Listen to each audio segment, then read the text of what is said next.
The file hit his desk at 7:43 in the morning. Dominic Castellano didn't look up immediately. He finished signing the document in front of him, set down his pen, and only then lifted his gaze to meet Roberto's nervous eyes. "What is this?" "Everything, boss. Everything on her." The folder was thick. Manila.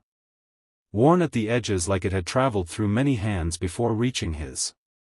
Dominic didn't touch it. Not yet. Who else has seen this? Roberto swallowed. The Morettas sent it. They want a meeting. Dominic was quiet for exactly 4 seconds. Roberto had worked for him long enough to know that silence was more dangerous than shouting. Leave. Roberto left. Alone now, Dominic opened the folder. Birth certificate. Immigration records. Photographs from Lagos, grainy but clear enough. Police reports that had been buried. Hospital records for a woman named Chidinma Okonkwo, showing 17 years of injuries explained away as accidents. A death certificate for a man named Emmanuel Okonkwo. Cause of death, cardiac arrest. And a toxicology report that someone had paid a great deal of money to suppress. Dominic read every page. When he finished, he read them again. Then he stood, walked to his window, and looked out at Manhattan waking up below him. 6 months. She had been in his life for 6 months. And he had known about her past for 5 months and 27 days. What he hadn't known was that someone else had found out. The door to his office opened without a knock. Only one person in the world did that. Adiz Okonkwo walked in carrying his morning schedule, her natural hair pulled back in the practical style she favored, her expression the careful neutral she had perfected. She was wearing the charcoal dress she had bought last month. He knew because he noticed everything about her. Because noticing her had become as involuntary as breathing. She stopped when she saw his face. What happened? He didn't answer. Instead, he picked up the folder and carried it to the fireplace that he had never once used for its intended purpose. He kept a lighter in his desk for cigars he rarely smoked. He used it now. Dominic. What are you burning? The first page caught. Then the next. The photographs curled and blackened. The toxicology report turned to ash. Your past, he said quietly. Someone found it. The Morettas. They thought they could use it against me. Against you. Adiz didn't move. She stood frozen in the doorway, and Dominic watched the color drain from her face in a way he had never seen before. This woman who had thrown hot coffee at a man twice her size. This woman who had looked him in the eye and set conditions for a job most people would kill for.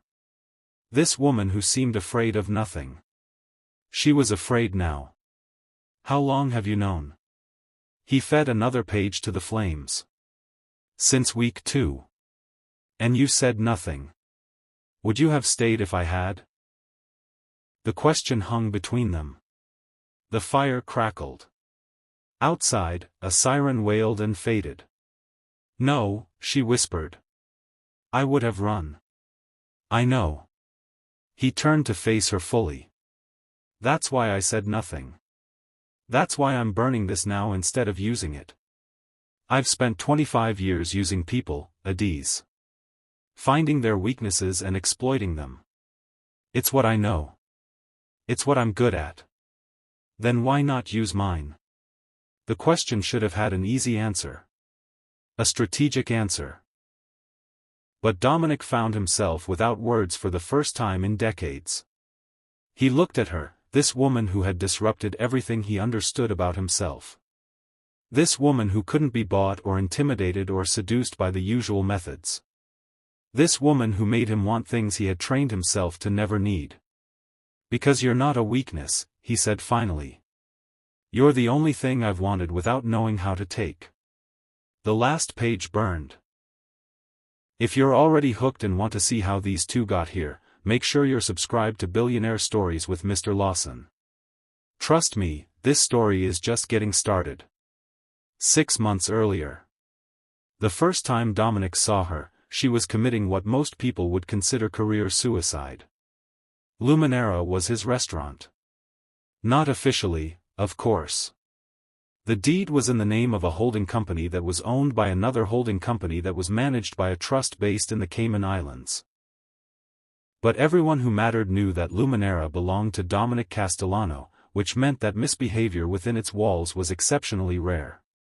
He had come that night for a quiet dinner with 2 associates. They were discussing the acquisition of a shipping company, nothing dramatic, nothing requiring violence. Just business. He sat in his usual booth in the back corner, positioned so he could see every entrance and exit while remaining largely invisible to the regular patrons. The woman caught his attention before the incident. She was tall. Dark-skinned with features that suggested West African heritage. She moved through the restaurant with an efficiency that spoke of experience, but there was something else in her carriage. Something that didn't fit. Servers typically moved with deference, with practiced invisibility. This woman moved like she was tolerating the room's existence rather than serving it. He watched her for 11 minutes before Roberto made his mistake. Roberto was 53 years old, a soldier who had been with the family since before Dominic's father died. He was reliable, efficient, and had killed 7 people that Dominic knew about. He was also, apparently, the kind of man who believed his position entitled him to touch women without their permission. Dominic saw it happen. Roberto's hand sliding up the server's thigh as she leaned in to pour water. The woman froze. Then she smiled, and something about that smile made Dominic set down his fork. She picked up Roberto's coffee cup. She refilled it slowly, deliberately. Then she poured the entire contents onto his lap. Roberto screamed. Not a dignified exclamation of surprise, but an actual scream. He stumbled backward, knocking into a table of elderly couples celebrating an anniversary. His chair toppled. His dignity disintegrated. And the woman looked down at him with an expression of such complete indifference that Dominic felt something he hadn't felt in years. Surprise. "Touch me again," she said, her voice carrying through the suddenly silent restaurant, "and next time it won't be coffee." She didn't run. She didn't apologize. She simply turned and walked toward the back, toward what Dominic assumed was the manager's office, as if she had just completed a mildly tedious task. Roberto was still whimpering. "Sir," his bodyguard leaned in, "should we handle this?" Dominic didn't answer immediately. He was watching the kitchen door swing closed behind her. "Find out her name," he said finally. "And don't let anyone touch her." "What about Roberto?" Dominic looked at his associate, who was still clutching his lap and moaning dramatically. "He'll live. Unfortunately. Her name was Adiz Okonkwo." He learned this from Gerard, the restaurant manager, who was trembling so badly that his hairpiece had shifted noticeably to the left. Dominic had summoned him to the private room behind the kitchen, away from curious eyes. "She's been with us for 8 months, sir. Perfect record until tonight. I assure you, she's already been terminated. I can have her brought to you to apologize if—" "No." Gerard blinked. "No? I want her employment file. Everything you have." "Of course. Of course." Gerard was practically vibrating with confused relief. "May I ask why, sir? If there's something else I should know about her." "You may not ask." "And Gerard?" "Yes, sir. If I find out anyone in this establishment has touched her inappropriately before tonight, I will close this restaurant and everyone who works here will need to find new employment. Are we clear?" Gerard's face went gray. "Crystal clear, sir." Dominic dismissed him and sat alone in the private room, considering. His phone buzzed. A text from his head of security: "She's leaving through the back. Want me to stop her?" He typed back, Follow her. Don't engage. Then he waited. The employment file arrived within minutes. It was thin. Basic information, references that probably couldn't be verified, a social security number that his people would check thoroughly. Nothing that explained why a woman with her obvious intelligence was working as a server in an expensive restaurant. His phone buzzed again. She took the subway to Brooklyn. One-bedroom apartment in Bed-Stuy. Building's not great. Want me to stay on her? He replied, no. Come back. Dominic poured himself a glass of whiskey and thought about the woman who had just torpedoed her job without a second's hesitation. Most people would have swallowed their discomfort. Would have waited until the shift ended, then cried in the bathroom, then quit quietly. Would have chosen survival over dignity. This woman had chosen dignity without even seeming to consider survival.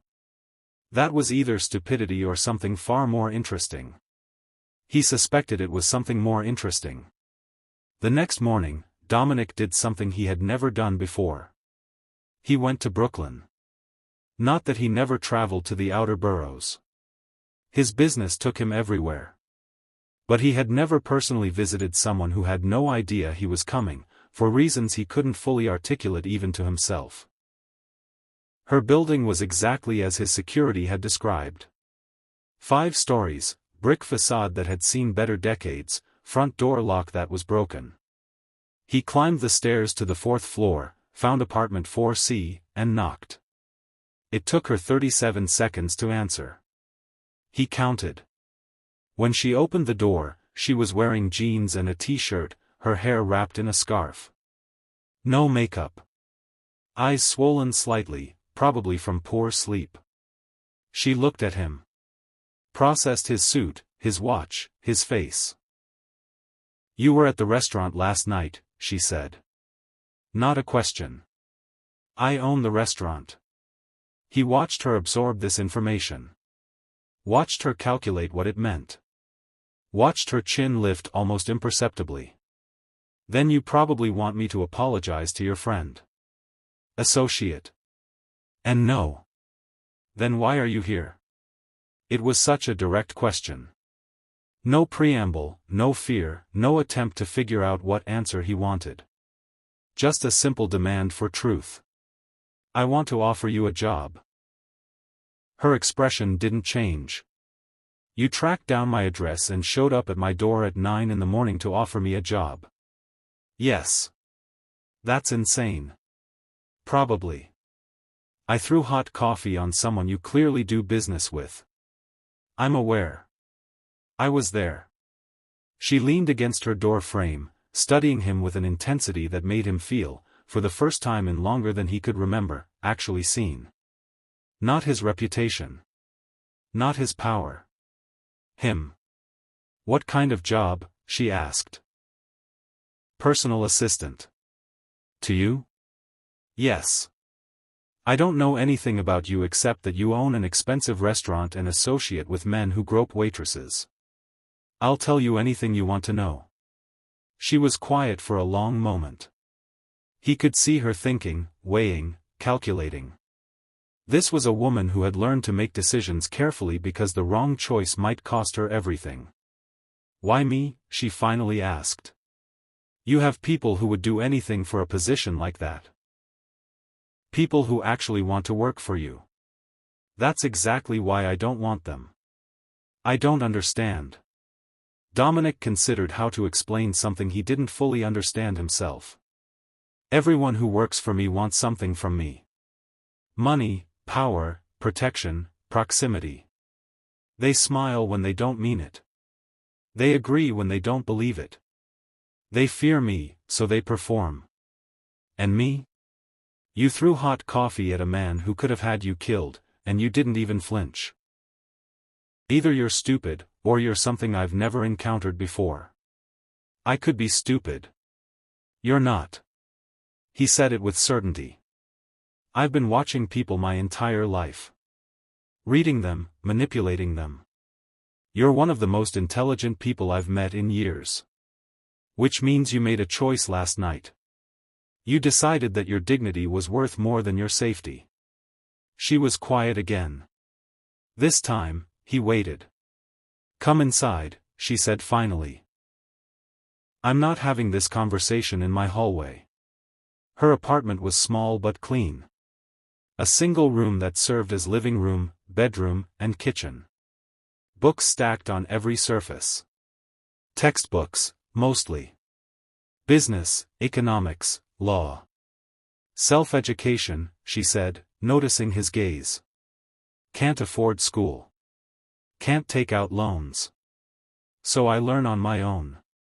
Why can't you take out loans? Immigration status is complicated. She said it flatly, without elaboration. He understood. Some questions weren't meant to be pushed. She gestured to a small table with 2 chairs. He sat. She sat across from him. Before we continue, she said, I need you to understand something. I know who you are. Not specifically, but generally. I've lived in New York for 6 years. I know what owning a restaurant like Luminera means. I know what kind of business requires associates who think they can touch whoever they want. And I'm not naive. If I work for you, I'll be working for someone who operates outside the law. Someone who has done terrible things and will probably do more terrible things. I need to know that going in. Dominic appreciated her directness. It was rare enough to be almost disorienting. You're correct, he said simply. I'm not a good man. I've never pretended to be. Then why would I want to work for you? Because I pay extremely well. Because I can solve your immigration problems. Because you clearly need opportunities that legitimate employers aren't providing. And because, despite everything I just admitted, I've never harmed someone who didn't earn it. That last part isn't as comforting as you think it is. He smiled. Actually smiled, not the performance he usually wore. Probably not. But it's the truth. She was quiet, and he could see the war happening behind her eyes. Suspicion battling need. Pride battling practicality. Fear battling something else, something that looked almost like curiosity. I have conditions, she said. Tell me. 3. First, I don't lie for you. I'll keep your secrets, but I won't create new ones. Acceptable. Second, I don't touch anything illegal directly. No packages, no money, no meetings with your associates that could implicate me in anything. Also acceptable. Third. She leaned forward. You don't touch me. Ever. I'm not one of your women. I'm not a perk of the job. I'm not something you acquire. If that's a problem, this conversation is over. The conditions were reasonable. More than reasonable. But it was the third one that told him everything he needed to know about her history. Third condition accepted, he said. But I should warn you. I always get what I want. Not through force. Through inevitability. Then you've never wanted something that had a choice. He smiled again. No. I suppose I haven't. This should be educational. They stared at each other across her tiny table, 2 people who had just entered into something neither of them fully understood. When do I start? She asked. Tomorrow. I'll send a car at 8. He stood to leave, and she walked him to the door. As he stepped into the hallway, she spoke again. Why do you really want me to work for you? He turned. I told you. Because you're different. That's not an answer. That's an observation. Dominic considered her. This woman who demanded truth when most people begged for comfortable lies. Because I'm bored, he said finally. I've been bored for years. Everything is too easy. Everyone is too predictable. And then I watched you destroy your entire life over a principle, and I felt something I haven't felt since I was young. What? Interested. He left before she could respond. Now, I know some of you are thinking, this man is trouble. And you're right. But sometimes the most dangerous paths lead somewhere unexpected. Keep watching to see what happens next. Adiz stood in her apartment for a long time after he left. She should call someone. Tell them what just happened. But who would she call? She had no family in America. Her mother was in Lagos, remarried, happy, believing her daughter was working some corporate job and living the American dream. Her sister was gone. Her friends were acquaintances at best, people she kept at arm's length because closeness was dangerous. She had been alone for so long that she had almost forgotten what it felt like to want someone to talk to. The man who had just left her apartment was dangerous. She had known that within seconds of seeing him at the restaurant. The way the room had rearranged itself around his presence. The way even the air seemed to hold still when he spoke. He was the kind of man her father had been. Powerful, charming, capable of anything. But there was something else. Something she couldn't name. When he had looked at her, she hadn't seen the hunger she was used to seeing in powerful men. She had seen curiosity. Genuine curiosity. As if she were a book written in a language he didn't speak, and he was trying to translate. It was probably a trick. Everything about men like him was a trick. But she had also spent 6 years scraping by. 14 jobs. 11 apartments. Always one missed paycheck away from disaster. Always looking over her shoulder for the past she had fled. He had offered her a way out. A way up. A way into a world where her immigration status could be fixed, where her intelligence could be used, where she could stop surviving and start living. The price was working for a criminal. Watching things she couldn't stop. Being complicit in ways she couldn't fully control. But hadn't she already paid worse prices? Hadn't she already done worse things? She thought about her father. The way he had smiled at her mother in public and broken her bones in private. The way he had counted out bills to pay for Adiz's education while negotiating the sale of her sister like livestock. The way he had looked at her the last time she saw him, at dinner, raising a toast to family, not knowing that the wine in his glass had been altered. She had killed him. She had watched him clutch his chest and fall. She had stood over his body and felt nothing but relief. If she could do that, she could do anything.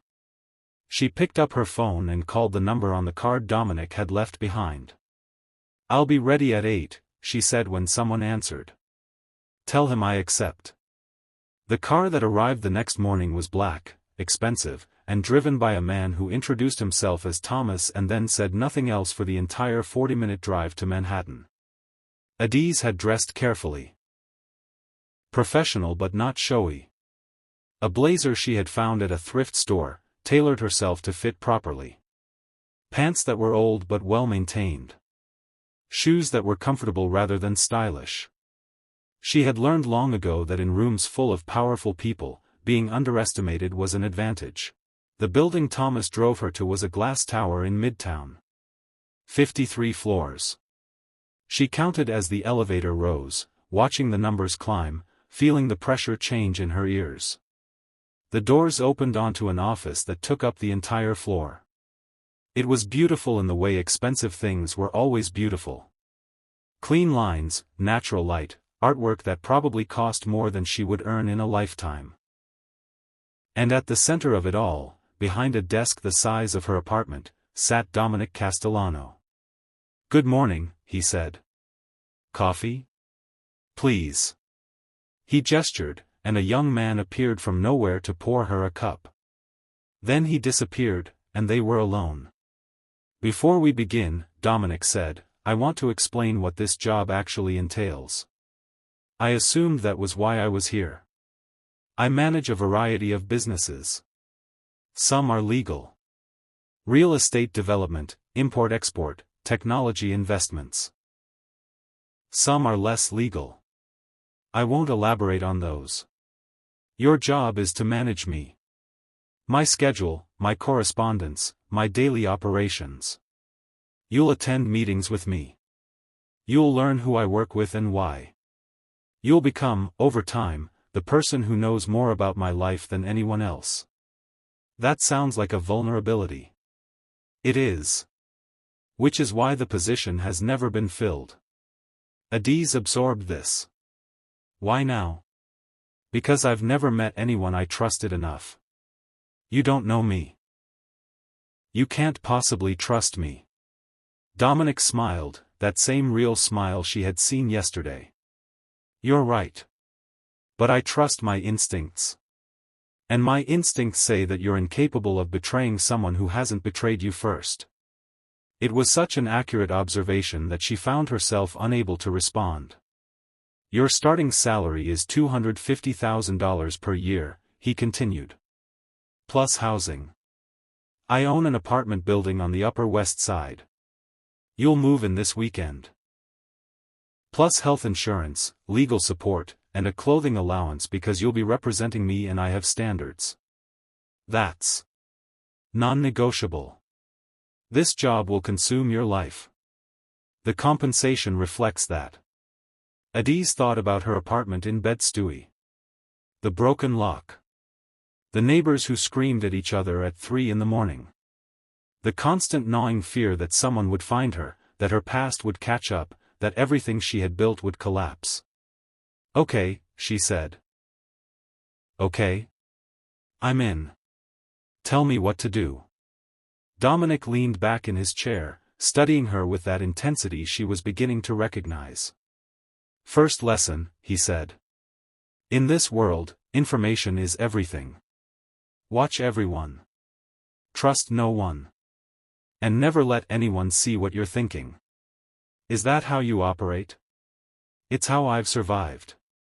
He stood. Come. I'll introduce you to the people who matter. The people who mattered turned out to be surprisingly few. There was Thomas, the driver, who also functioned as a bodyguard and who, Dominic explained, had saved his life twice. There was Marco, head of security, a massive man with kind eyes who looked like he could crush skulls but spoke in a gentle voice about his daughter's ballet recitals. There was Elena, who managed the legitimate businesses and who greeted Adiz with a coolness that suggested she had seen other women come and go. And there was Valentina. Dominic's younger sister was nothing like what Adiz expected. Where Dominic was controlled, Valentina was expressive. Where he was guarded, she was open. She swept into the office at noon, kissed her brother on both cheeks, and turned to Adiz with obvious curiosity.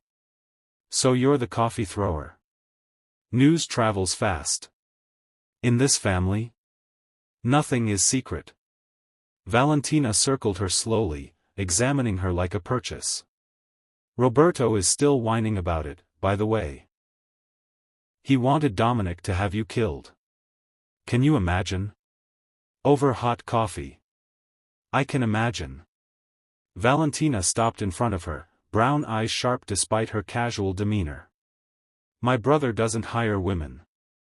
Not for positions like this. He doesn't trust them.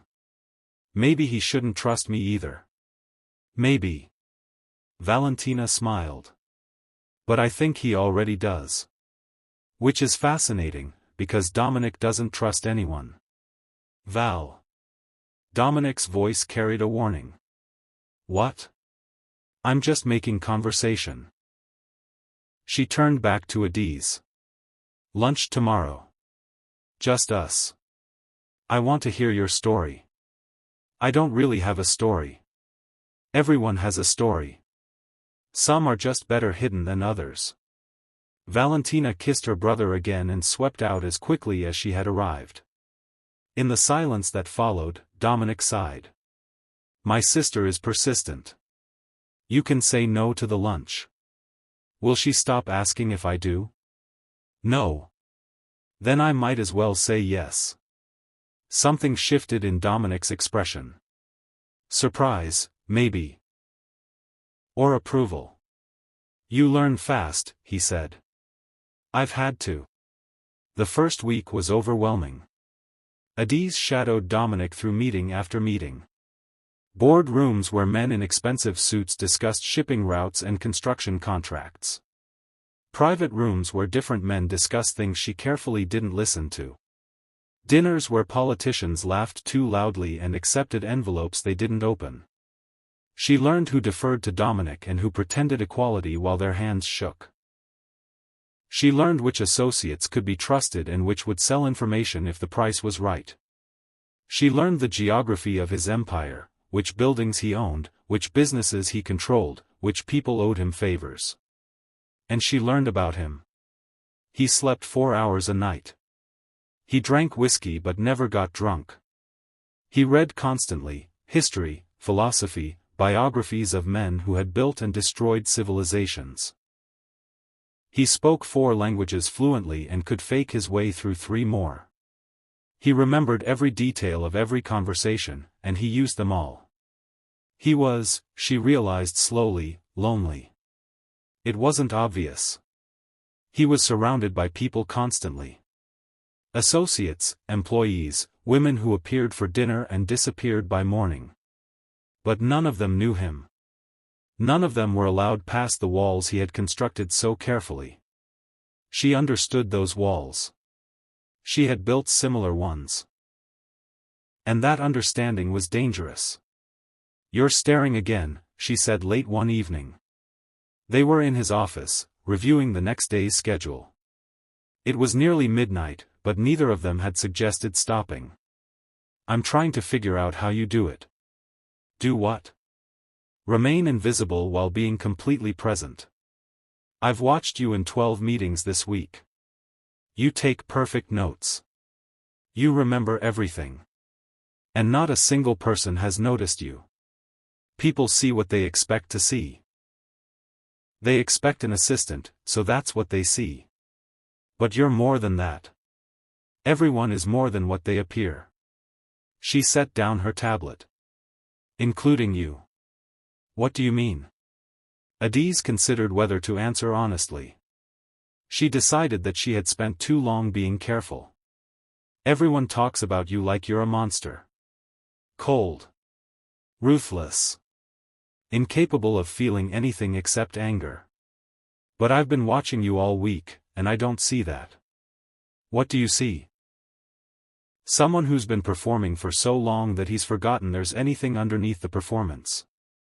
Someone who is calculating every moment because he learned early that spontaneity gets people killed. Someone who built walls so high that he can't remember why he built them in the first place." The office was very quiet. Dominic didn't move. "That's a lot to observe in a week," he said finally. "I told you. I watch people too." He stood abruptly and walked to the window. The city glittered below them, oblivious to this conversation that felt, somehow, like the beginning of something neither of them had planned. "I was 17 when I killed my first man," he said quietly. "My father's bodyguard. He had been stealing from us, selling information to our enemies. My father handed me a gun and told me to handle it." "Did you?" "I didn't have a choice. There's always a choice." He turned to look at her. "Is there? When your father tells you to kill or be seen as weak? When every person in the room is watching to see if you have what it takes? When the alternative is being cast out of everything you've ever known?" Adiz thought about her own choice. The poison in the wine. The feeling of her father's pulse stopping beneath her fingers. "Maybe not," she admitted. "Maybe sometimes survival doesn't leave room for choice." They looked at each other across the darkness, two people who had done terrible things and carried them alone. "You understand," he said. It wasn't a question. "More than you know." He returned to his desk, sat down, and for a long moment, neither of them spoke. "We should finish the schedule," he said finally. "Yes. We should." But something had shifted between them. Something that couldn't be unshifted. And Adiz knew, with the certainty of someone who had survived on her instincts, that she was in danger. Not from him. From herself. Now that you've seen the first cracks forming, the real story is about to begin. If you're invested in where this goes, drop a comment telling me what you think will happen next. And don't forget to hit that subscribe button because part 2 is where everything changes. The month that followed was the strangest of Adiz's life. She moved into the apartment on the Upper West Side. It was larger than anywhere she had ever lived, with a view of the Hudson River and a doorman who knew her name. She bought new clothes with the allowance Dominic had provided. She ate 3 meals a day without worrying about the cost. For the first time in 6 years, she stopped surviving and started living. But it wasn't the comfort that changed her. It was the intimacy. Working with Dominic meant knowing him in ways no one else did. She saw him first thing in the morning, before the mask was fully in place. She saw him late at night, when exhaustion made his edges soft. She learned his moods, his patterns, his tells. He was generous with staff who served him well and merciless with those who betrayed him. He donated enormous sums to charities anonymously and spent hours reading letters from scholarship recipients he would never meet. He called his mother every Sunday, and his voice changed when he spoke to her. Softer, younger, almost gentle. He was not, she realized, a monster. He was a man who had been made monstrous by circumstance and had chosen to survive within the monstrosity rather than be destroyed by it. She understood that choice. She had made it herself.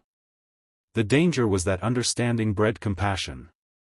And compassion, in her experience, bred attachment. And attachment was how you got destroyed. Lagos was humid even in memory. Adiz lay in her new bed in her new apartment and dreamed of home. The house she had grown up in, beautiful and terrifying in equal measure. Her mother's face, carefully made up to hide the bruises. Her sister Chisholm, who had been sold at 19 to settle their father's debts with men who traded in human flesh. Chisholm, who had screamed as they took her away. Their father had watched impassively. He had explained, in his reasonable voice, that sacrifices were necessary for the family's survival. That Chisholm understood. That she would be treated well. Adiz had been 17. She had watched her sister disappear and known, with crystalline certainty, that she would be next. That her father's reasonable voice would explain her sale with the same calm logic. That her mother would weep quietly and do nothing. She had started planning that night. It took 6 years. 6 years of learning, watching, waiting. 6 years of being the perfect daughter while secretly studying poisons that couldn't be detected. 6 years of cultivating patience until she could barely remember what impatience felt like. On her 23rd birthday, her father hosted a dinner party. Important men came. Wine was poured. Toasts were raised. Only one glass had been altered. She had watched him drink it. Watched him laugh at a joke. Watched him clutch his chest and fall. The doctors called it cardiac arrest. The funeral was well attended. Her mother wept beautifully. 2 weeks later, Adiz was on a plane to New York with forged documents and enough cash to start over. She had never told anyone. She had carried the weight of it alone for 6 years, and she had expected to carry it forever. But tonight, in her dreams, she told Dominic. And he didn't run. Valentina's lunch invitation came on a Thursday. They met at a restaurant in the village, small and intimate, the kind of place that didn't appear on any list. Valentina was already there when Adiz arrived, wearing sunglasses indoors and drinking what appeared to be her second Bloody Mary. "Sit," she commanded. "I'm going to get you drunk enough to tell me the truth. I don't drink during business hours. It's 2 in the afternoon, and this isn't business." Valentina flagged down a server. "2 more of these, please." Adiz sat. "What truth are you looking for? How long have you been in love with my brother?" The question was so direct that Adiz nearly choked on nothing. "I'm not." "Please." Valentina removed her sunglasses, revealing eyes that were far sharper than her flighty demeanor suggested. I've known Dominic my entire life. I've watched women throw themselves at him since I was old enough to understand what throwing meant. None of them ever interested him. And then you appear, and suddenly he's different. Different how? He smiles. Real smiles, not the ones he uses for business. He asks my advice about things that don't matter. He mentioned you 3 times in our last phone call, which is 3 times more than he's ever mentioned any woman. Adiz was very careful to keep her expression neutral. We work together. He mentions me because I'm relevant to his daily life. He mentioned your laugh. That stopped her. My brother, Valentina continued, has never noticed anyone's laugh in his entire life. He's been too busy calculating how to use them to care about what makes them happy. But he told me that your laugh sounds like bells. Like bells. Dominic Castellano, the man who once made a senator cry in a boardroom, waxing poetic about how his assistant laughs. He shouldn't. No. He shouldn't. That's not how this works. That's not how any of this works. Valentina leaned forward. So I need to know. Are you going to hurt him? I have no intention. Intentions don't matter. What matters is that you're the first person in years who has made my brother feel something. And if you break him, I will destroy you. That's not a threat. It's a fact. I love him, and I protect what I love. The server arrived with drinks. Valentina smiled prettily, and the tension evaporated as if it had never existed. When they were alone again, Adiz picked up her glass. I don't know what I feel, she said honestly. I know that I shouldn't feel anything.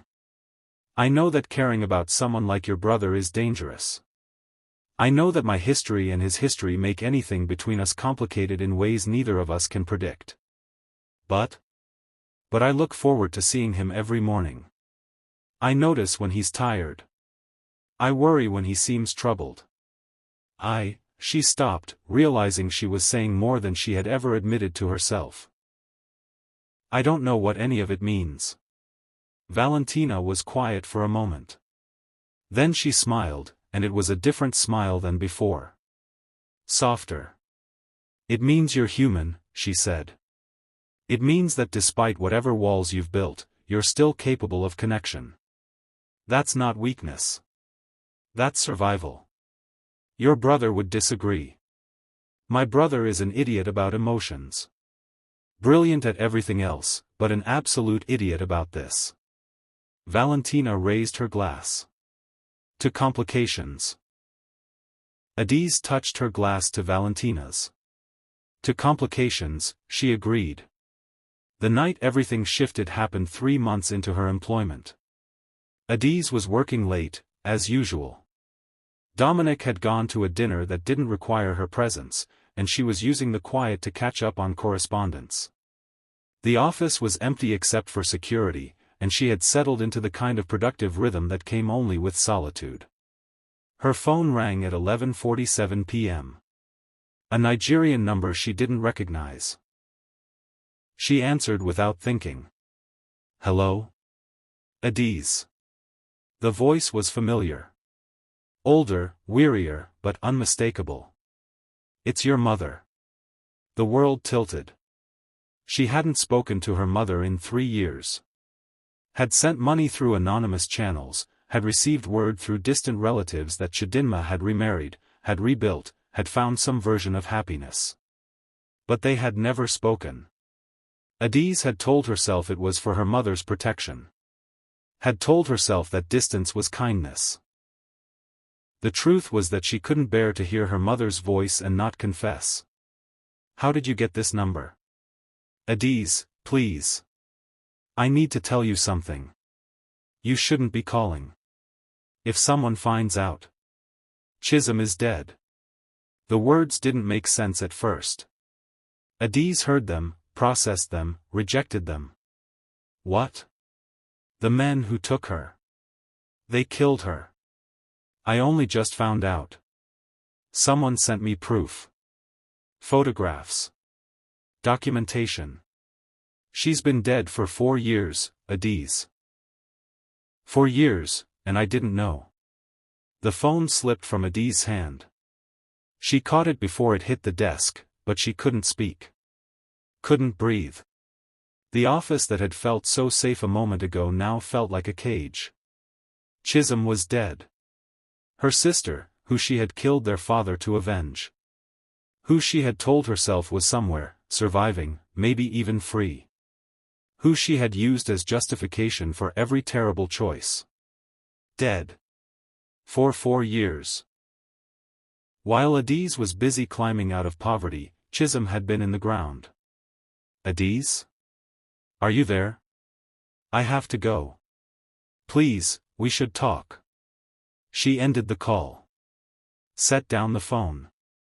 Stood very still. Then she walked to the private bathroom attached to Dominic's office, closed the door, and screamed into her hands until her throat was raw. That was how Dominic found her. When he returned from dinner at 12:30 a.m., expecting an empty office, he heard the sound of crying from behind the bathroom door. Soft, controlled sobs that someone was clearly trying to muffle. He knocked once. Adiz? The crying stopped. Silence. I know you're in there. I'm coming in. Please don't. He ignored her and opened the door. She was sitting on the floor, back against the wall, knees pulled to her chest. Her face was wet, her eyes red, her composure completely shattered. Dominic had seen many things in his life. Violence, betrayal, death. He had caused much of it himself. But seeing this woman, who he had come to respect more than almost anyone, broken on his bathroom floor, triggered something he hadn't felt in years. Helplessness. He sat down beside her. Not close enough to touch, but close enough that she could feel his presence. Tell me what happened. You don't want to know. I want to know everything about you. I've wanted that since the day we met. She was quiet for a long moment. When she finally spoke, her voice was flat, exhausted.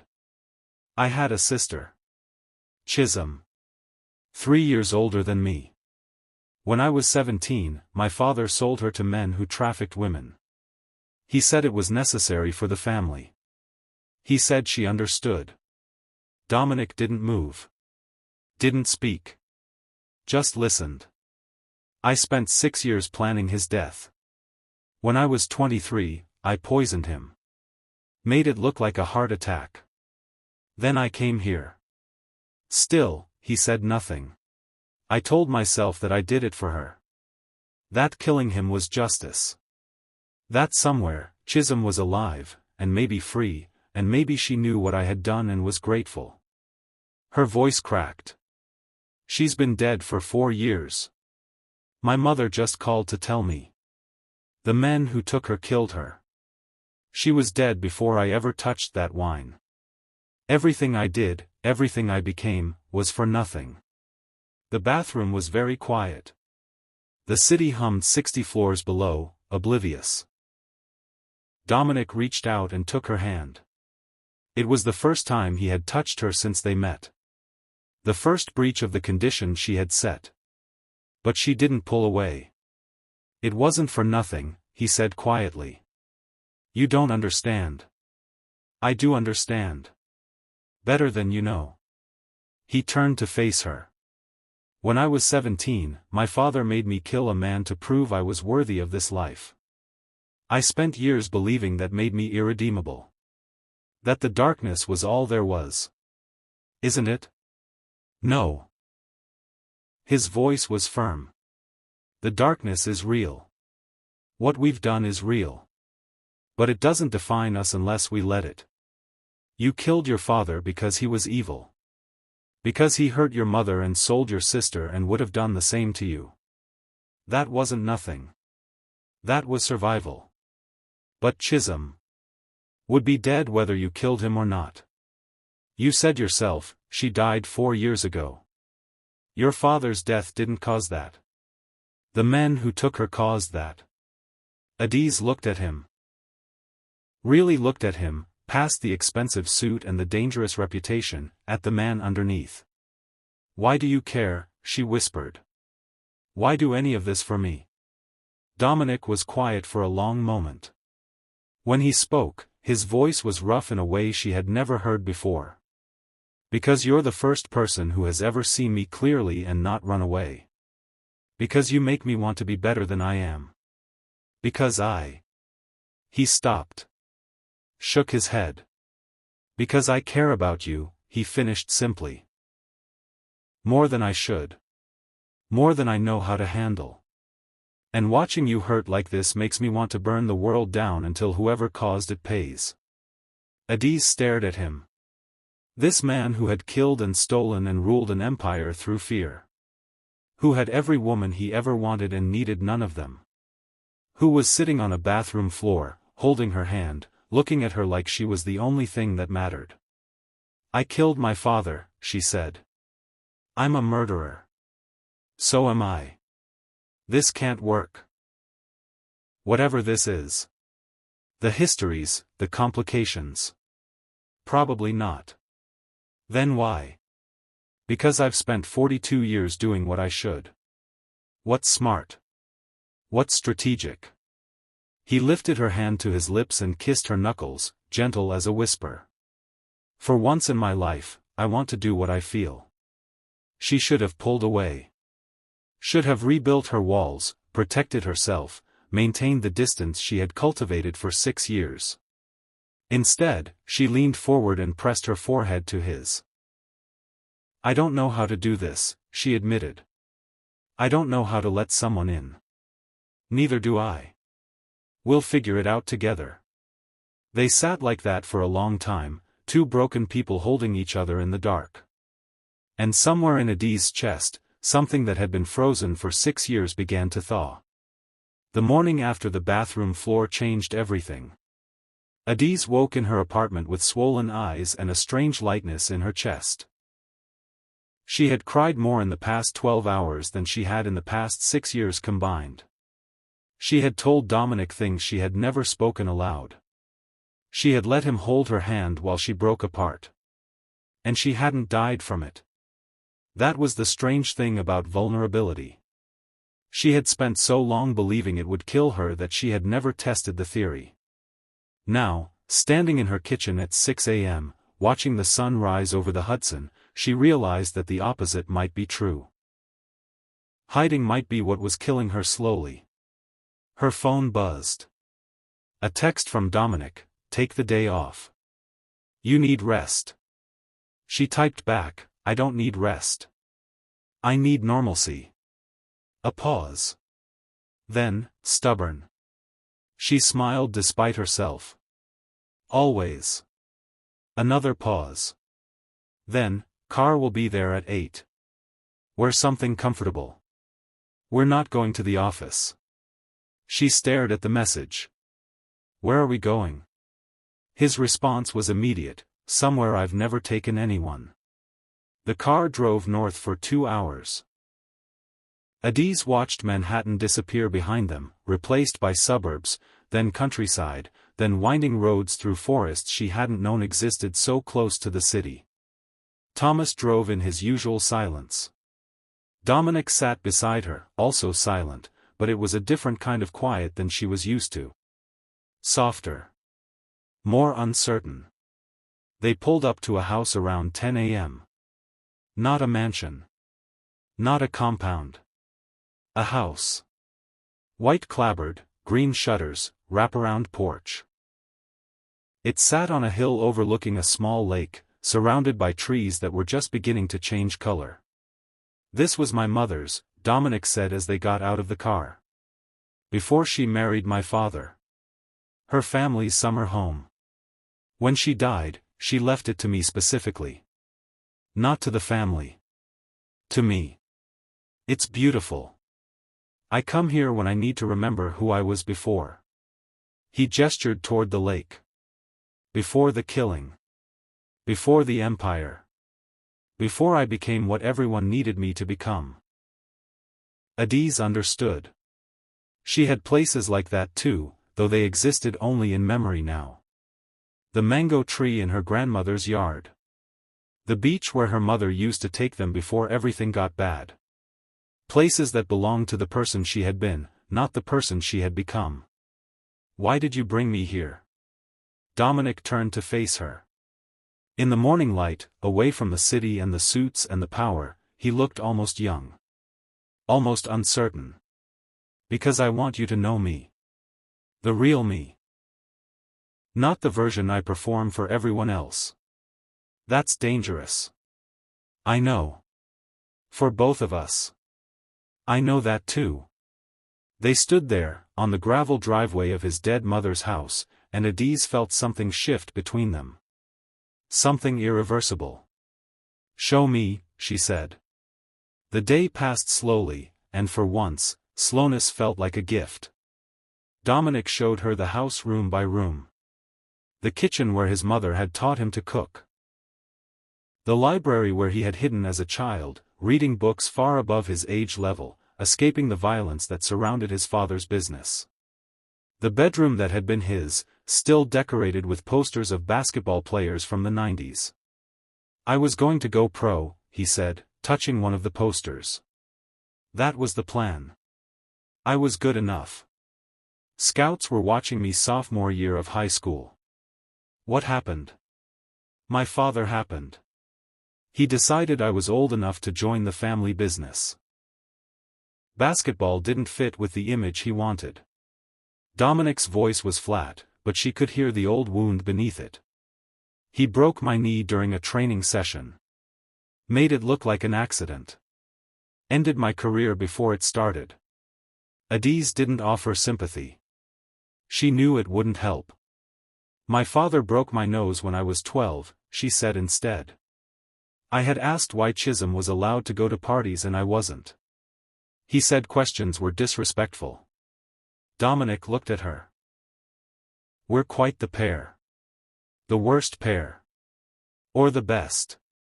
He smiled, and it was the realest smile she had ever seen from him. Two people who understand exactly what the other has survived. They walked down to the lake. The water was clear, cold, reflecting the trees like a mirror. Dominic skipped a rock across the surface, and Adiz watched it bounce 3 times before sinking. I haven't done that since I was 14, he said. The last time I was here before my father ruined everything. Do it again.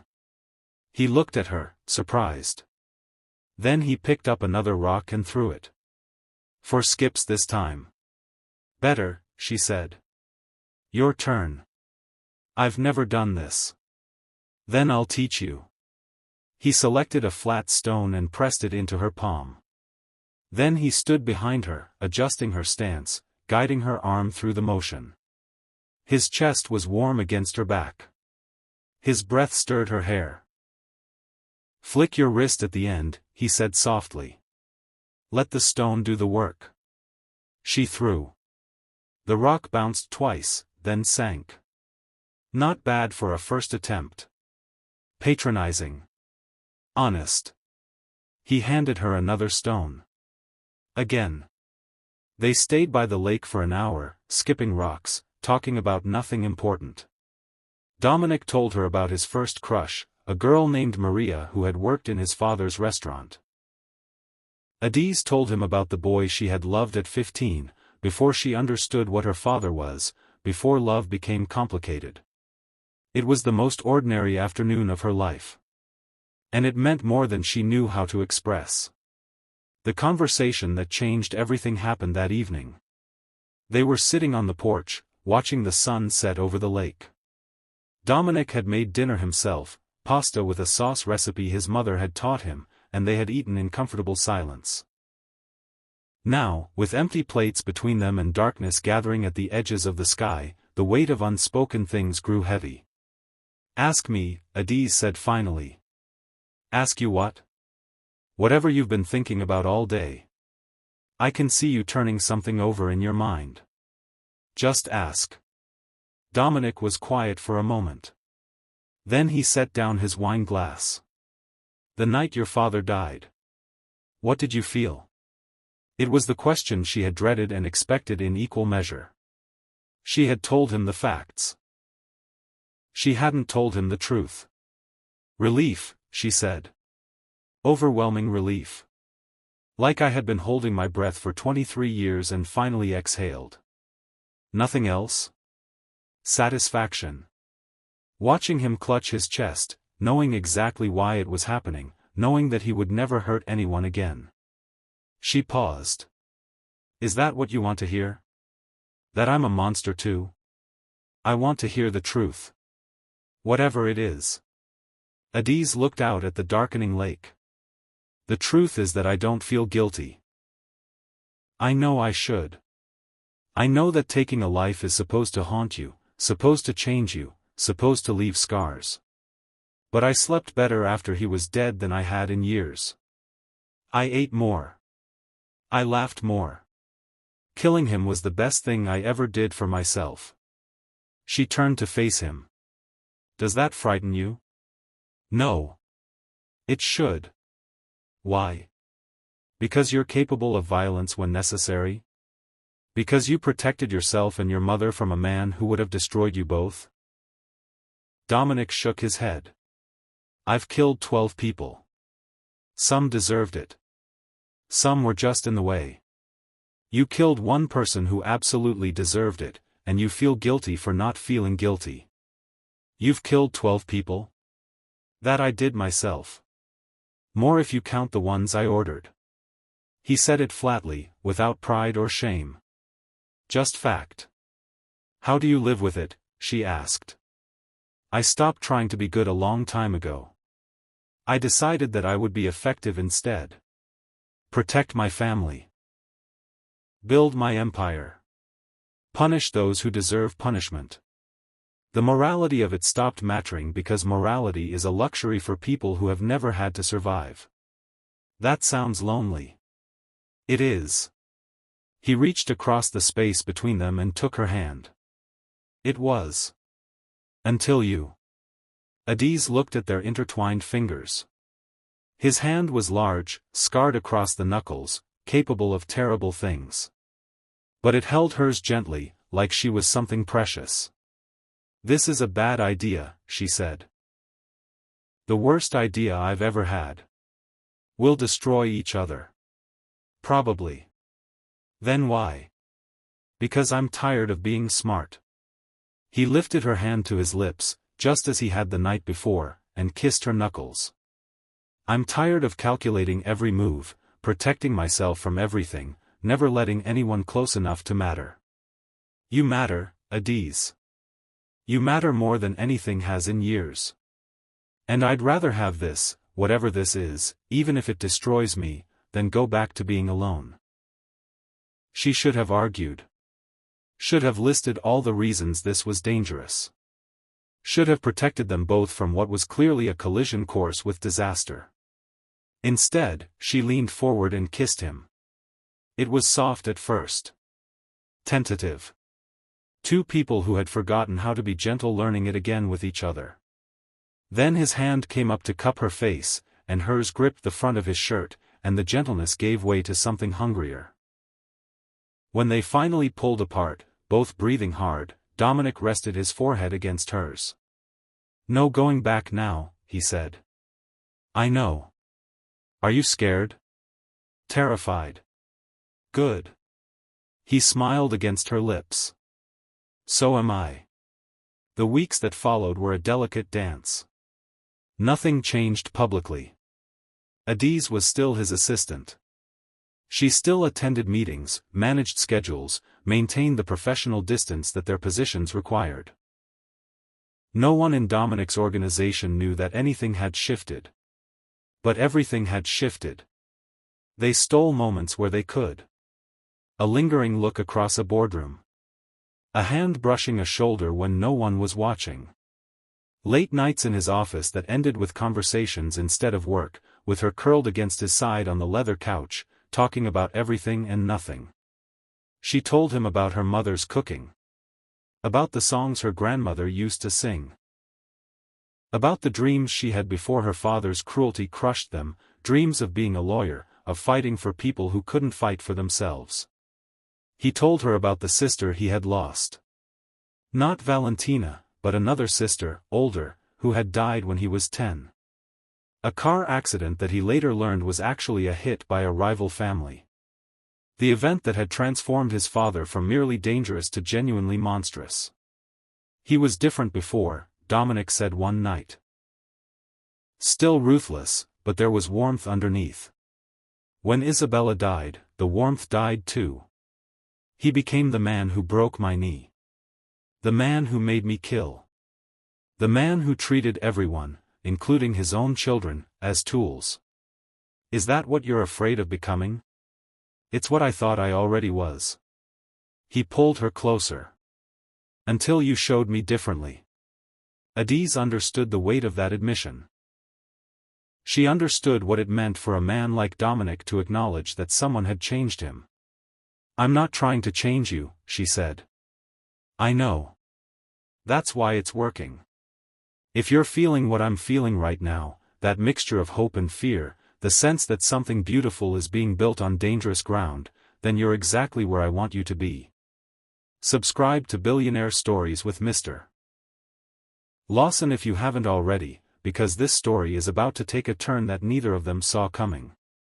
The Morettas made their move on a Tuesday. Adiz was in the apartment, the one Dominic had given her on the Upper West Side, when her door buzzer sounded at 3 a.m. She wasn't expecting anyone. Dominic was in Chicago for business, and she had spoken to him just hours before. She approached the intercom cautiously. Yes? Delivery for Adiz Okonkwo. I didn't order anything. It's from Mr. Castellano, ma'am. He said it was urgent. She hesitated. Something felt wrong. The building had excellent security, and Dominic's people knew her well enough to identify themselves properly. This voice was unfamiliar. Leave it with the doorman. I'll pick it up in the morning. I'm afraid I can't do that, ma'am. Mr. Castellano was very specific. Adiz's instincts, honed by years of survival, screamed at her to run. She backed away from the door, grabbed her phone, and dialed Thomas. He answered on the second ring. Ms. Okonkwo? Someone's at my door. Says they have a delivery from Dominic. Something's wrong. Thomas didn't ask questions. Lock yourself in the bathroom. Don't come out until I call you back. She moved quickly, silently, grateful for the slippers she always wore at home. She was halfway to the bathroom when she heard the front door splinter. 3 men entered her apartment. Adiz didn't think. She grabbed the heavy lamp from her bedside table and swung it at the first man through the door. It connected with his temple, and he went down. The second man was faster, but she was smaller, more agile. She ducked under his reaching arms and drove her knee into his groin. The third man caught her from behind. Stop fighting, he hissed in her ear. We just want to talk. Then you should have knocked like normal people. She threw her head back, connecting with his nose. Blood sprayed across her shoulder. His grip loosened, and she twisted free, running for the fire escape. She made it 3 steps before something hard hit the back of her head, and the world went black. She woke in a warehouse.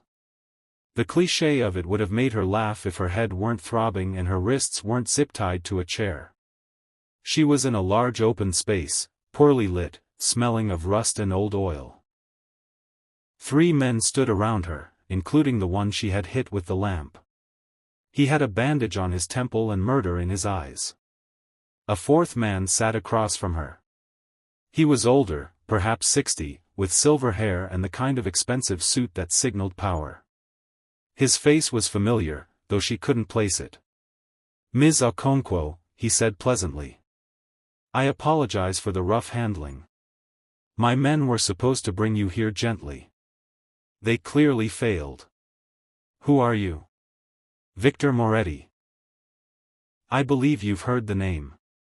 She had. Dominic had mentioned the Morettas several times. A rival family, weakened in recent years but still dangerous.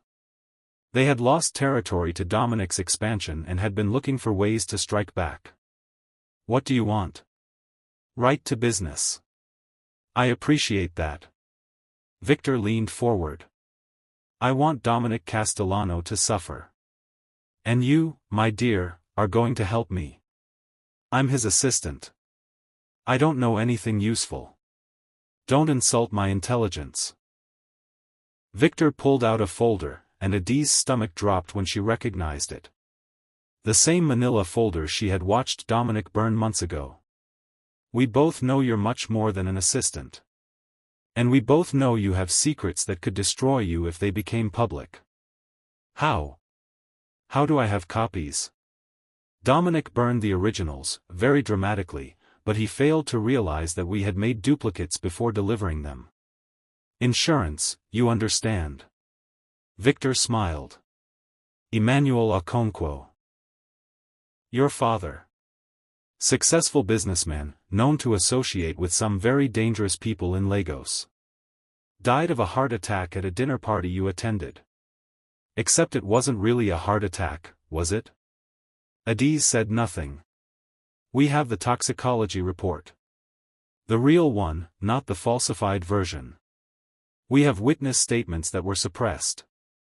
We have enough evidence to have you extradited to Nigeria, where you would face murder charges. Life in prison, Ms. Okonkwo. Or worse, given the people your father was connected to. They might want their own justice. What do you want? She repeated, her voice flat. I want you to feed us information about Dominic's operations.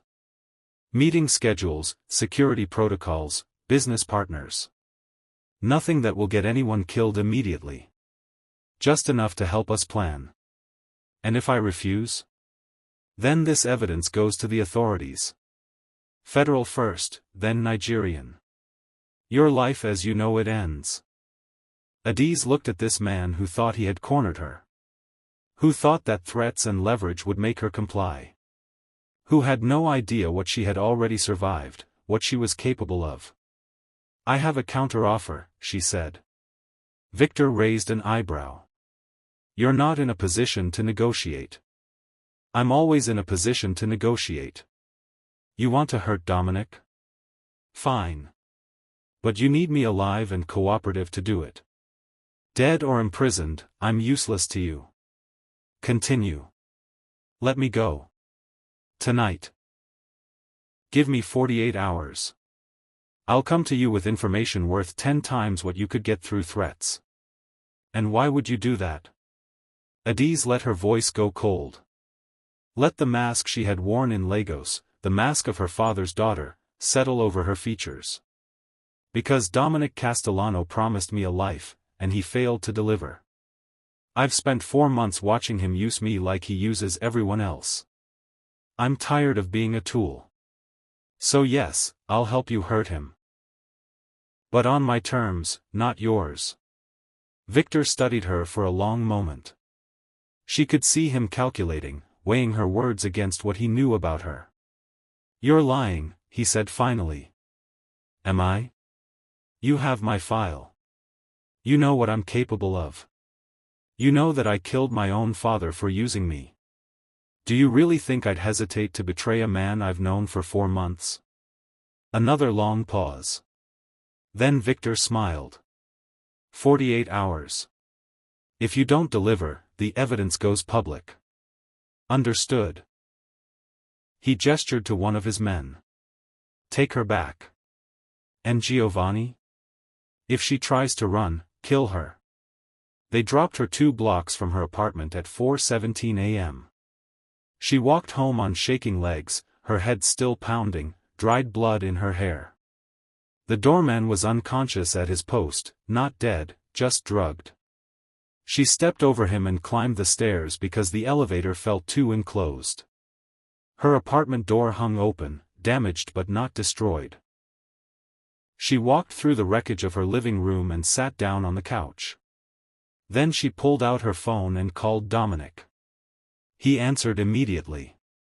Adiz? Thomas called, he said, are you okay? I'm fine. They took me for a few hours. The Moretus.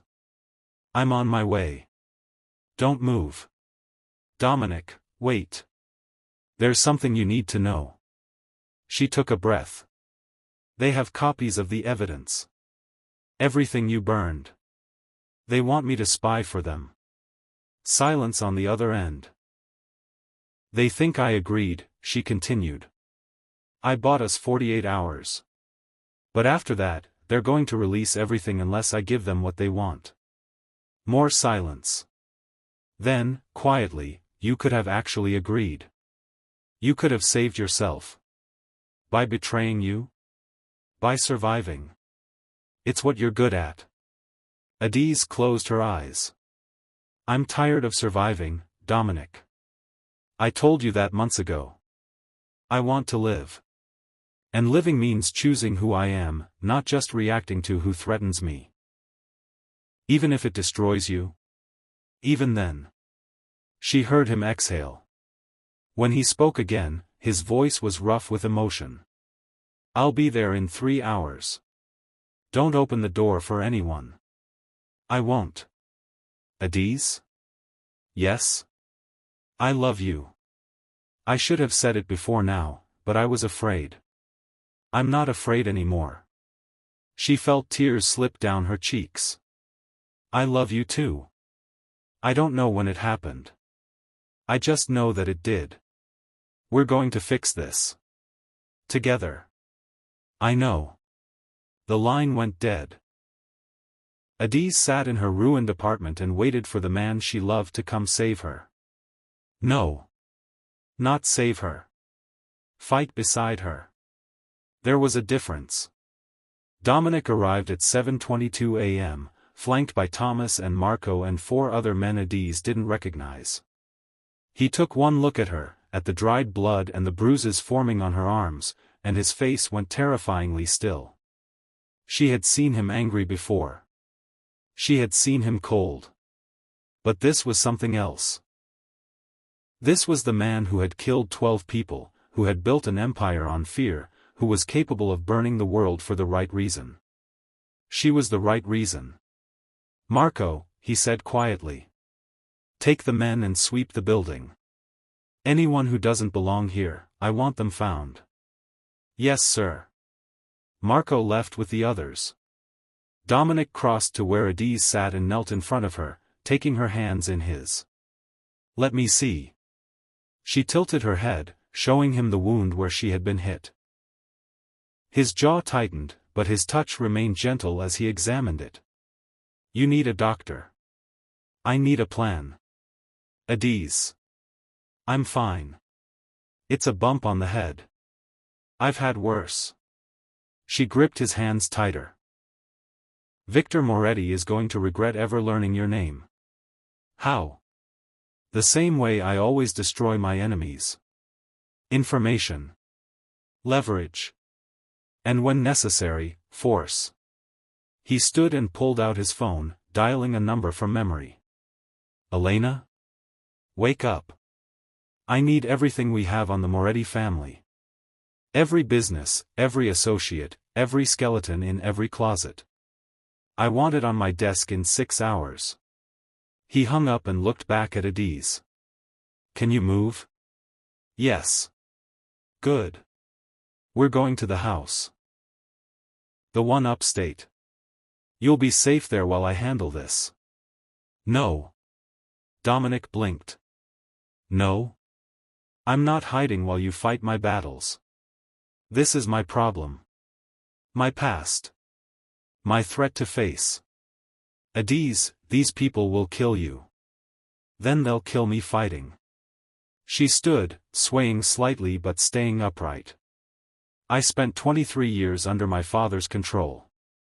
I spent 6 years running from what I did. I am done letting other people decide my fate. If I'm going to be destroyed, I'm going to be destroyed on my feet, not cowering in some safe house. Dominic stared at her. She could see him struggling with the instinct to protect, to control, to make decisions for her. You're impossible, he said finally. I know. You're going to get yourself killed. Maybe. And you expect me to just let you? Adiz stepped closer to him. Close enough that she could see the fear underneath his anger. The love underneath the fear. I expect you to trust me. To treat me as a partner, not a possession. I expect you to let me choose my own risks, even when you don't like them. That's not how this works. I protect what's mine. I'm not yours, Dominic. I'm with you. There's a difference. The words hung between them. She watched him process them, watched the conflict play out across his face. You're right, he said quietly. You're right, and I hate it. I know.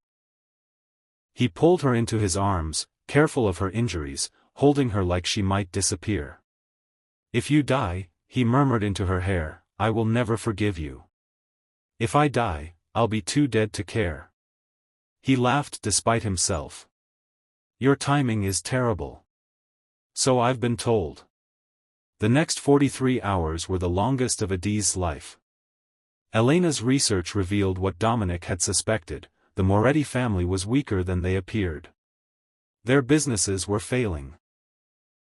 Their associates were defecting.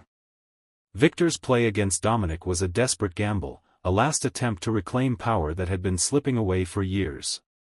But desperate enemies were the most dangerous kind. He has 2 sons, Dominic explained, spreading photographs across the table in his office. Anthony and Michael. Anthony runs the legitimate businesses. Michael runs everything else. They hate each other, which we can use. How? Anthony wants out. He's been trying to distance himself from the family for years. If we offer him protection, evidence that implicates his father and brother but not him, he might flip. Will he trust you? He'll trust survival. Everyone does, eventually. Adiz studied the photographs. Anthony Moretti was handsome in a soft way, lacking the hardness she saw in his father's face. Michael was the opposite, sharp, dangerous, eager. And if Anthony won't flip? Then we go to war. I have more men, more money, more allies. Victor knows this. That's why he went after you instead of me directly. He thought you were a weakness. Am I? Dominic looked at her.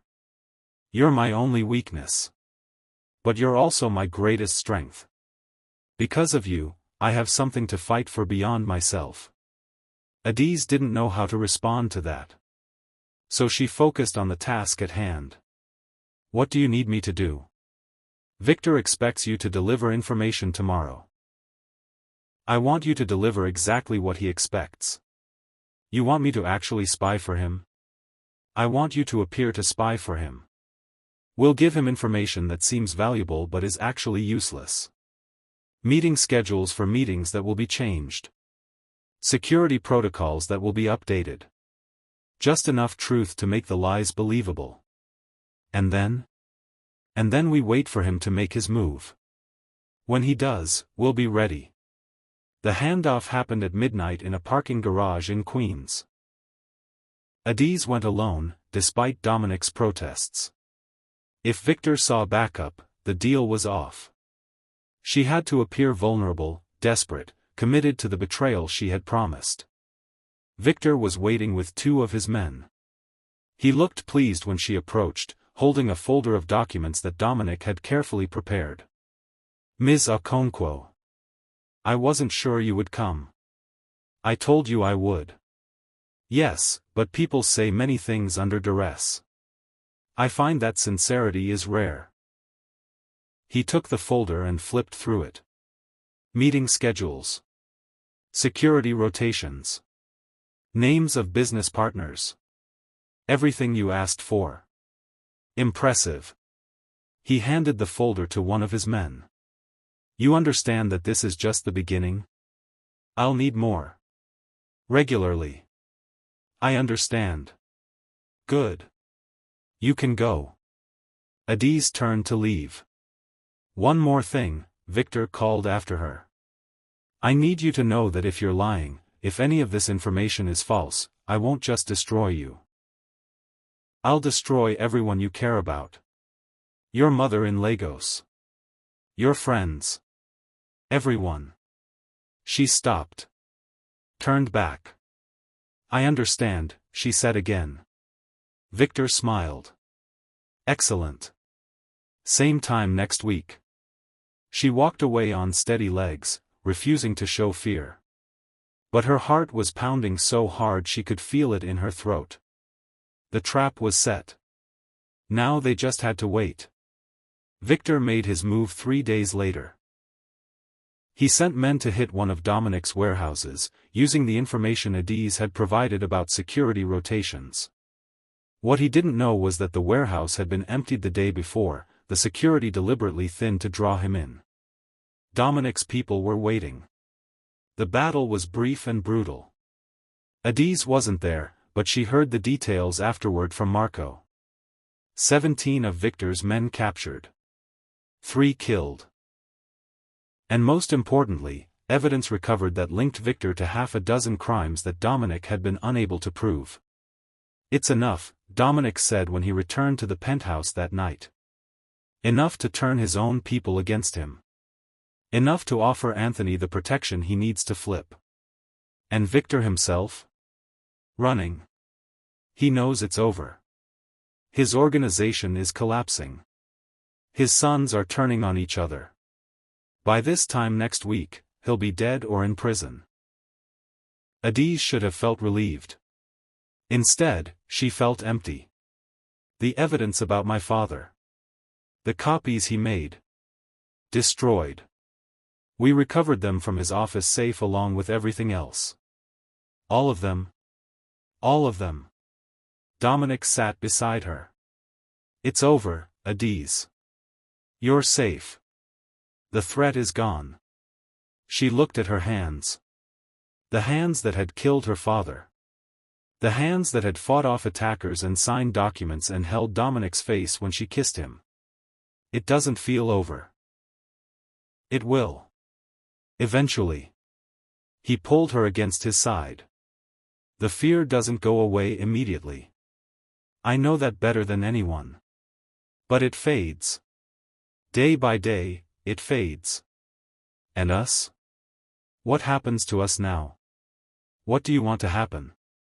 Adiz considered the question. She thought about everything that had brought her to this moment. The violence in Lagos. The survival in New York. The unlikely love that had grown in the shadows of both their darkness. I want to build something, she said finally. Not just survive. Not just react. I want to build something real, with you. A life? A life. A partnership. Something that lasts. Dominic was quiet for a long moment. When he spoke, his voice was rough. I don't know how to do that. I've never tried before. Neither have I. But we figured out everything else together. We did. He kissed the top of her head. Okay. Let's build something. And now we've reached the part of the story where everything changes. Not with a bang, but with a choice. If you're still here, if you've been waiting to see if these two can actually make it work, you're about to find out. But first, make sure you've subscribed to Billionaire Stories with Mr. Lawson because the ending of this story is something you won't want to miss. 2 years later. The house in the Hamptons had been Dominic's idea. Not as an escape from the city, but as a symbol of the life they were building together. Something permanent. Something that belonged to both of them. Adiz stood on the deck, watching the sun set over the ocean, and thought about how far she had come. Not just in distance, from Lagos to New York to this house by the sea. But in every other way that mattered. She was no longer Dominic's assistant. She hadn't been for over a year. She was his partner, in the truest sense of the word. She ran the charitable foundation they had created together, using Dominic's money and her intelligence to help victims of trafficking and domestic violence. The work was hard, often heartbreaking, but it meant something. It meant that Chisholm's death hadn't been for nothing. That her father's cruelty had been transformed into compassion. That the worst things in her past were being redeemed, slowly, through the best things she could do in the present. Dominic had changed too. Not entirely. He was still dangerous, still capable of ruthlessness when threatened. But he had begun divesting from his darker businesses, transitioning into legitimate enterprises that didn't require violence or fear.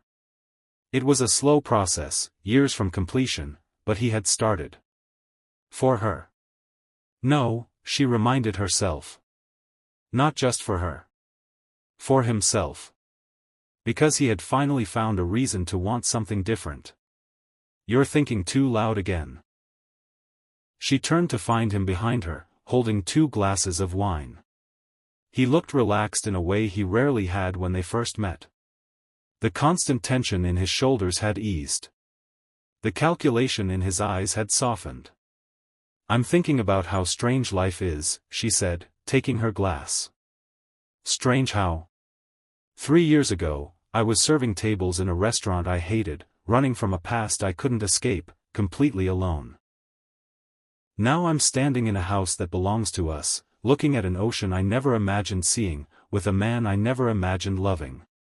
Regretting any of it? No. She leaned against him. Not even the bad parts. Especially not the bad parts. Even getting kidnapped by the Morettas? Even that. She smiled. You were very heroic afterward. All that destroying your enemies and burning evidence. Very attractive. I'll remember that for future reference. They stood in comfortable silence, watching the colors bleed across the sky. The peace between them was hard-won, earned through violence and fear and choices that had cost them both something. But it was real. And it was theirs. I never thanked you properly, Adiz said eventually. For what? For seeing me. From the very beginning. Everyone else looked at me and saw a waitress, an immigrant, a woman to be used or ignored. You looked at me and saw something else. I saw someone who reminded me of myself. Someone who had survived things that should have destroyed them and come out stronger. Is that why you wanted me? Because I was a mirror? Dominic shook his head. I wanted you because you were the first person who made me feel like I could be something different than what I was. Not better, exactly. But more. More than the man my father made me. More than the monster everyone expected. You were never a monster. I've done monstrous things. So have I. Adiz turned to face him. But that's not all we are. That's what I've learned. We're also the choices we make after. The people we try to become. The love we let ourselves feel even when it's terrifying.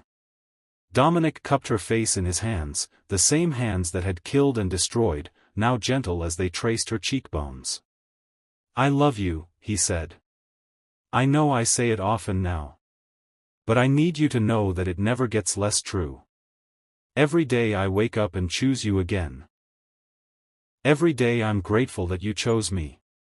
I didn't choose you. You stalked me to my apartment in Brooklyn.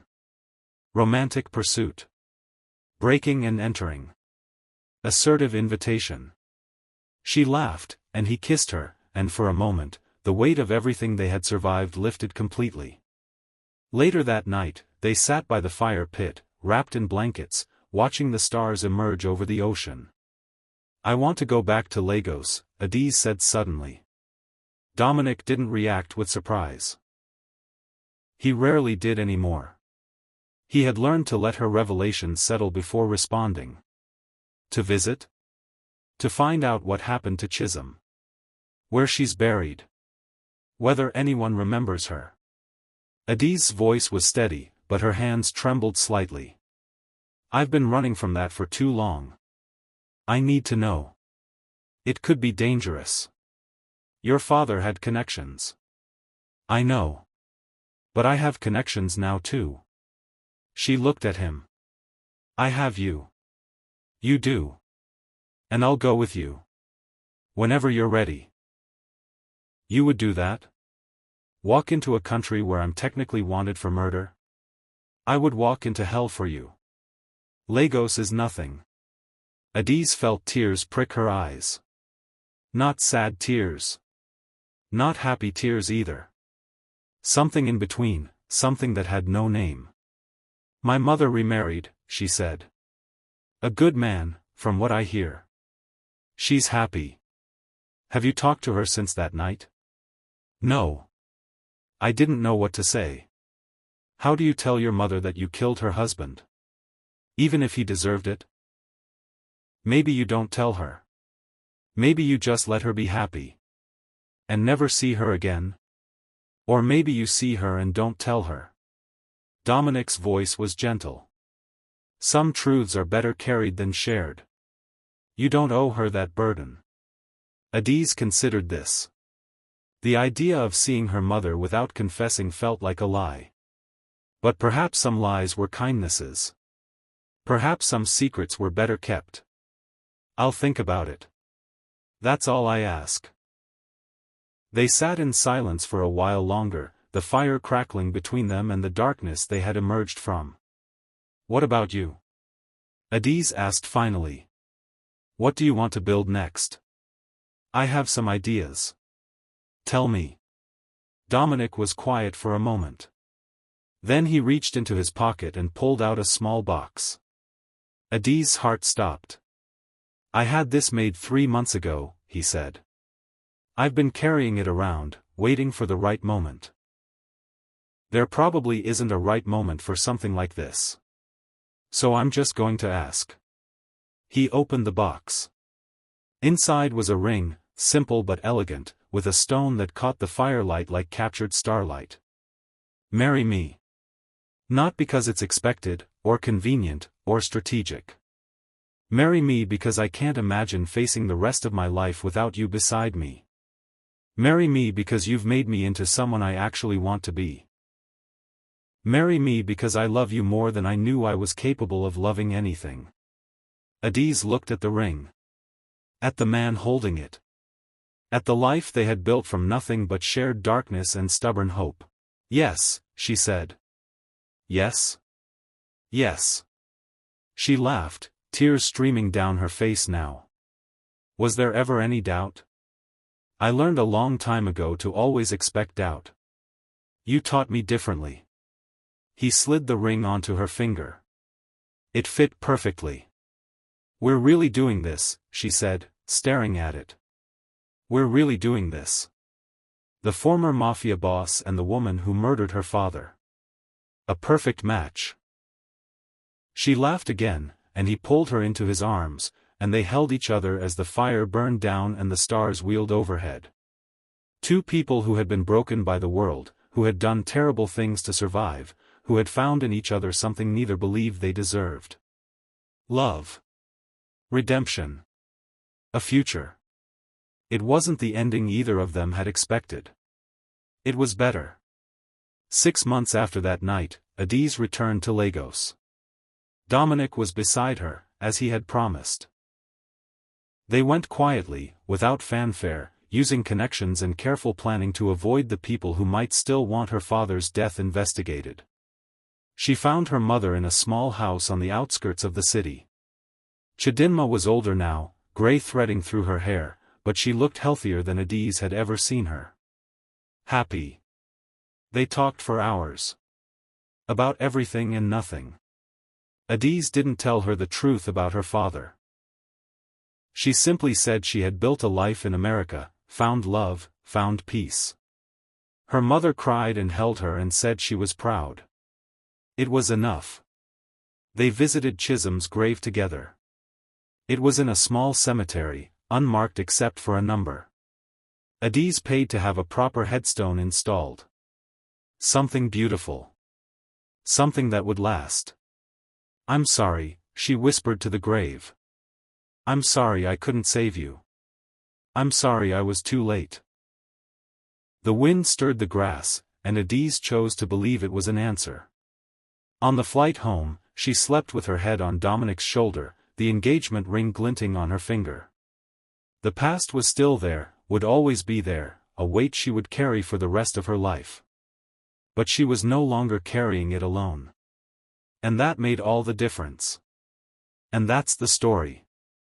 A tale of darkness and light, of wounds that never fully heal and love that helps us carry them anyway. If this story moved you, if you felt something watching these two find each other against all odds, then do me a favor. Hit that subscribe button. Drop a comment telling me what moment stayed with you. Was it the bathroom confession, the proposal by the fire, or the visit to Chisholm's grave? Every story I tell is for you, the listeners who come back week after week looking for something real.